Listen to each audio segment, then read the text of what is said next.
रात का वक्त था।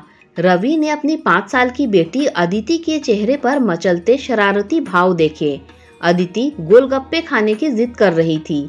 जैसे ही रवि ने गोलगप्पे वाले से पूछा, भाई कितने के हैं? गोलगप्पे वाला मुस्कुराते हुए बोला, 10 रुपए के 8 हैं साहब। रवि को हैरानी हुई, इतने महंगे?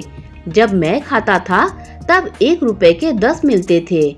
वह बुदबुदाया। उसने जेब में हाथ डाला। केवल 15 रुपए बचे थे। बाकी पैसे घर की जरूरतों में खर्च हो चुके थे। गांव से शहर दूर था और 10 रुपए तो बस के किराए में ही लग जाने थे।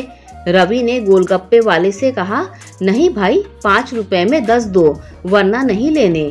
यह सुनते ही अदिति का मासूम चेहरा उदास हो गया। उसने मुंह फुला लिया, जैसे उसकी दुनिया ही उजड़ गई हो।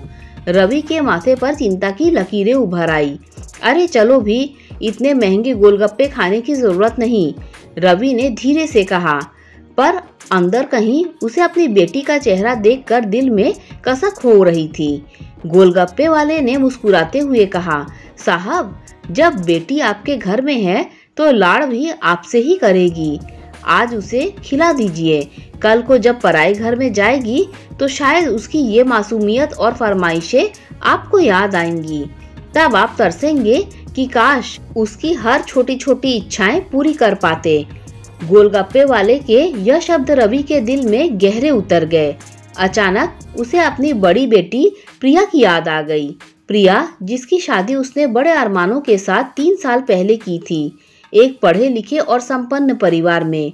लेकिन उस परिवार ने उसकी बेटी को छोटी छोटी बातों पर सताना शुरू कर दिया।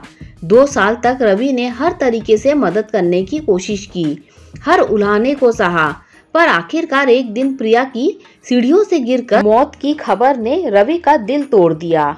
आज भी वह रातों को करवटें बदलता, सोचता, काश मैं अपनी प्रिया की हर छोटी से छोटी इच्छा पूरी कर पाता, उसके दर्द को सुन पाता। गोलगप्पे वाले की आवाज ने रवि को वापस वर्तमान में ला दिया। खिला दूं साहब? उसने फिर पूछा। रवि ने ठंडी आह भरते हुए कहा, रुको भाई, 2 मिनट। वह पास की दुकान की ओर भागा।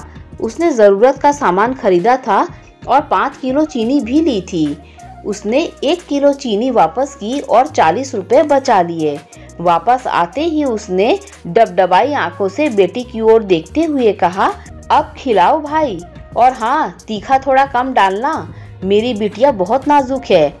अदिति के चेहरे पर मुस्कान की चमक थी और उसने अपने पापा का हाथ कसकर पकड़ लिया।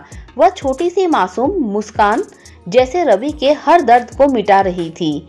उसने मन ही मन सोचा, जब तक बेटी हमारे घर है उसकी हर छोटी छोटी इच्छा पूरी करनी चाहिए। कौन जानता है आगे उसकी कौन सी इच्छा पूरी की जाएगी और कौन सी नहीं। बेटियां भी कितनी अजीब होती हैं।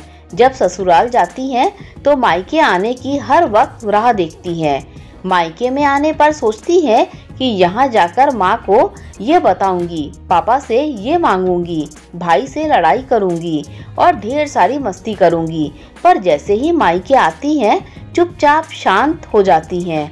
बस माँ बाप और भाई के गले मिलकर खुश हो जाती हैं। मानो सारे सपने वहीं पूरे हो जाते हैं। बेटियां ससुराल में कितना भी रो लें, पर मायके में कभी आंसू नहीं बहाती, क्योंकि वे जानती है उनके एक आंसू से उनके माँ बाप का दिल पिघल जाएगा। उनकी खुशी माँ बाप की खुशी होती है और वे उनकी खुशी में जीती हैं। इन बेटियों में एक अनोखा प्यार होता है, एक अनकही कशिश होती है मायके की, जो उन्हें ससुराल में भी खींच लाती है। चाहे ससुराल में कितना भी प्यार क्यों ना मिले, मायके का वह सुख कुछ अलग ही होता है। बेटियां सिर्फ 2 परिवारों को जोड़ने वाली कड़ी नहीं होती, वे प्रेम और समर्पण की मूर्ति होती है। चाहे कितनी भी नटखट क्यों ना हो, पर उनके दिल में अपने मायके के लिए हमेशा एक कोमल जगह होती है। और जब वे मायके आती हैं तो माँ बाप के चेहरे पर उसकी मुस्कान ही उनकी सबसे बड़ी दौलत है। खुशकिस्मत हैं वे लोग जिनके घर बेटियां हैं। उन्हें भरपूर प्यार और सम्मान दे, क्योंकि वे भगवान की अनमोल देन है।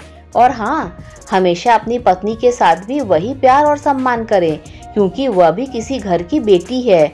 वह भी अपना सब कुछ छोड़कर आपके साथ रहने आई है और उसके माता पिता की सारी उम्मीदें आपसे हैं।